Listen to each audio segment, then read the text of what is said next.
Good thought లోపల according to Vivekananda ఏమంటాడంటే, అపజయాలను పట్టించుకోకండి, అవి సర్వసాధారణం, అవే జీవితానికి మెరుగులు దిద్దే.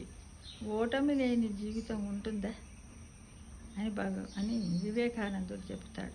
ఏమంటాడంటే, మన ఓటమి అనేదే మన విజయానికి తొలిమెట్టు అని కూడా కొన్ని సందర్భాలలో వివేకానందుడు చెప్పాడు. కాబట్టి ఎదురవుతున్నా పర్వాలేదు, ఇప్పుడు అపజయం వచ్చినా పర్వాలేదు, నాకు తర్వాత ఎలాగో నేను గెలుపుని పొందుతాను అనేటట్టుగా ఈజీగా తీసుకోండి. ఎందుకంటే ఒక బంగారం బిస్కెట్ కూడా దాన్ని చూస్తే ముద్దలాగానే ఉంటుంది కదా, దాన్ని కంసాలి వాడు దాన్ని మెరుగు పెడితేనే దానికి అందం ఉంటుంది.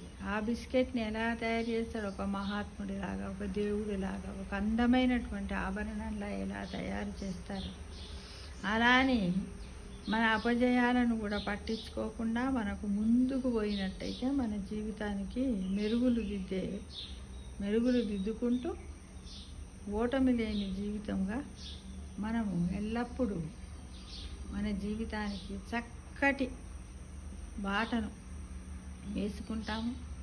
కష్టే ఫలి అంటారు కదా, అలానే కష్టపడుతూ పోయిన తర్వాత మనము చక్కటి దాన్ని, ఇంకొకటి ఏంది, తినగ వేము తీయను అంటారు కదా, అలానే మనం అందని ద్రాక్షను పుల్లనలాగా ప్రయత్నం చేస్తూ పోతే తినగ వేము తీయనుండు అన్నట్టు చక్కటి తీయటి ఫలితాలను పొందుతాం ఫ్రెండ్స్. కాబట్టి అపజయాలను పట్టించుకోవద్దు, అకార్డింగ్ టు వివేకానంద. ప్రతి ఒక్క జీవితంలో కూడా గెలుపు ఓటములు ఉంటాయని గ్రహించండి. ఇది ఒక గుడ్ థాట్ అన్నమాట. ఇలా ఆలోచించుకుంటూ జీవితాన్ని సువర్ణమయంగా చేసుకోండి ఫ్రెండ్స్.